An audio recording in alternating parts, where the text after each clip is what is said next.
नमस्कार प्यारे विद्यार्थियों, आज हम पढ़ेंगे साइक्लोट्रॉन। जो टॉपिक हमने पढ़ा है उस पर डिपेंड न्यूमेरिकल। उस पर न्यूमेरिकल काफ़ी तरीके से पूछा जा सकता है। आवर्ती का भी पूछ सकता है, त्रिज्या याद करने का भी पूछ सकता है, और कितने चक्कर वो लगाता है वो भी पूछ सकता है। काइनेटिक एनर्जी, गतिज ऊर्जा भी पूछ सकता है, और ऊर्जा के बारे में पूछ सकता है। दो प्रकार के न्यूमेरिकल हमने यहाँ किए हैं। पहला न्यूमेरिकल है कि एक साइक्लोट्रॉन के अंदर चुंबकीय क्षेत्र जिसमें कितना है 3.2 टेस्ला में है, तो इलेक्ट्रॉन को अधिकतम गतिज ऊर्जा प्राप्त करने के लिए त्वरित किया जाता है। तो इसमें से उत्सर्जित इलेक्ट्रॉन की आवर्ती का मान याद करना है। उत्सर्जित इलेक्ट्रॉन की आवर्ती, अब आवर्ती हम जानते हैं F बराबर QB/2πm होती है।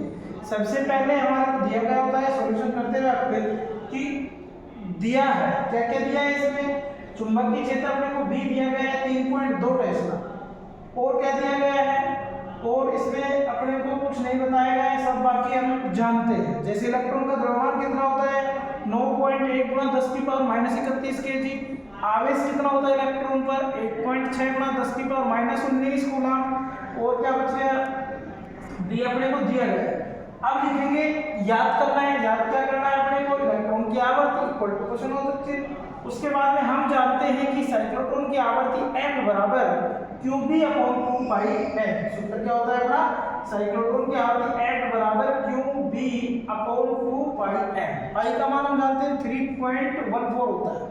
अब ये वैल्यूज हम इस फॉर्मूले में रखेंगे तो Q का मान कितना है 1.6 × 10⁻19 गुणा B का मान कितना है 3.2 बटे 2 गुणा पाई का मान है अपना 3.14 मल्टीप्लाई M का मान अपने पास है 9.1 × 10⁻31। जब इन सभी को सॉल्यूशन करते हैं, सबसे पहले हम पावर सॉल्यूशन करेंगे 10⁻31 से ऊपर जाएगी 10⁻+31। उसके बाद में इधर 10⁻−19 है, 10⁻+31 में से -19 जाएगी, प्लस की 12 कट जाएगी, 1.6 × 3.2। यहाँ से जब हम दशमलव हटाते हैं बटे 10⁻2 जाती है, यानी कि 10⁻10 बच गई, और अपना हो गया 16 × 32 × 10⁻10 बटे 3 × 2 × 3.14 × 9.1। जब इसको सॉल्यूशन हम निकालते हैं तो 8.98 गुणा 10⁻10 आंसर प्राप्त होता है। प्यारे विद्यार्थी, ये अपना आवर्ती का फॉर्मूला हो गया, यानी कि आवर्ती कैसे याद करते हैं। यदि आपने को यहाँ आवर्ती दे दे, चुंबकीय क्षेत्र पूछे, तो चुंबकीय क्षेत्र बराबर क्या हो जाएगा, B बराबर हो जाएगा 2πmF/Q।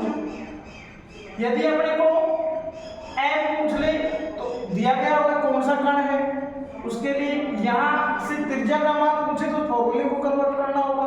इस प्रकार से आप विभिन्न प्रकार के न्यूमेरिकल यहाँ से सोल्व कर सकते हैं। दूसरा न्यूमेरिकल अपने को डायरेक्ट ऊर्जा पर आधारित दिया गया है, जो हमने लास्ट में पढ़ा था कि साइक्लोट्रॉन की जो गतिज ऊर्जा होती है वो हम कहे थे कि टक्कर से पूर्व या साइक्लोट्रॉन के जो आयन होते हैं n चक्कर लगाते हैं उससे पर, जैसे अपना था E बराबर 2n/QB, जो लास्ट फॉर्मूला अपना आया था साइक्लोट्रॉन में E बराबर 2n/QB, उस पे डिपेंड ही न्यूमेरिकल अपने को दिया गया है कि एक प्रोटॉन साइक्लोट्रॉन में D के मध्य गैस को पार करने में 500 इलेक्ट्रॉन वोल्ट ऊर्जा प्राप्त करता है। जब भाई साइक्लोट्रॉन में 5000 चक्कर लगा देता है तो अपने को उसका मान याद करना है, उसकी ऊर्जा का मान याद करना है। तो साइक्लोट्रॉन में जब प्रोटॉन एक चक्कर लगाता है तो 2 बार ऊर्जा प्राप्त करता है। अतः प्रोटॉन द्वारा प्राप्त जो ऊर्जा होगी अपनी होगी E बराबर 2n/E1, जो 2 बार ऊर्जा प्राप्त कर रहा है। अब अपन E बराबर 2 अपना ऐसे कैसे, n अपने को कितना दिया गया है 5000 चक्कर दिया गया है, E1 ऊर्जा कितनी दी गई है अपने को 500 इलेक्ट्रॉन वोल्ट दी गई है। अब इसको मल्टीप्लाई करेंगे तो 5 × 10 10 × 50 और 4 से 10⁻4, ये आ गया अपना 1 2 3 4 10⁻5। अब इसको जब कन्वर्ट करेंगे तो 10⁻6 होती है, उसे क्या कहते हैं, मेगा कहते हैं। तो ये क्या हो जाएगा 5 मेगा इलेक्ट्रॉन वोल्ट।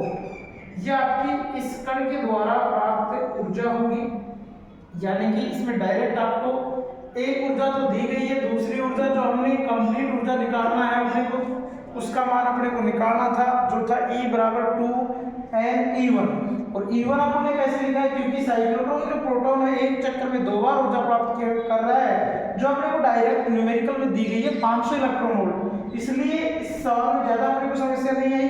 n का मान दे रखा है 5000 चक्कर और तुरंत मल्टीप्लाई होके अपने मात्रक लिख दिया जो होता है इलेक्ट्रॉन वोल्ट। तो इस प्रकार से विद्यार्थियों साइक्लोट्रॉन पर आधारित जो न्यूमेरिकल थे हमने उनका अध्ययन किया है और आगे हम नेक्स्ट टॉपिक पढ़ेंगे जो कल की क्लास में होगा।